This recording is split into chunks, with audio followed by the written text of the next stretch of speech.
Қазақстан Республикасы Қорғаныс министрлігі әскери клиникалық госпиталына биыл 3 рентген қондырғы сатып алынды. Бұл қондырғылар мемлекеттік сатып алу заңына сәйкес электрондық порталда ашық конкурс арқылы сатып алынды. Бірінші рентген қондырғы бұл компьютерлік томограф НК деген әлемдік брендке жатады. Толықтай сандық режимге көшірілген, адам организмінде болған өзгерістерді қабат-қабат суретке түсіру арқылы нақты уақыт режимінде толықтай мағлұмат бере алады.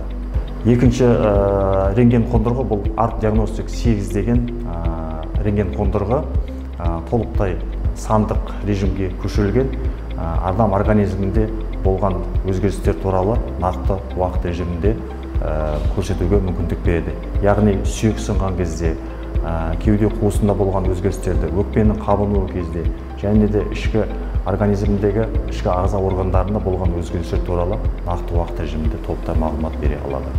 Үшінші сатып алынған рентген қондырғы бұл флюорокон деген флюорографиялық рентген қондырғы. Бұл қондырғының ерекшелігі, яғни профилактикалық медициналық тексеру кезінде адам организмінде болған кеуде қуысында болған өзгерістер туралы лезде және толықтай мағлұмат бере алады.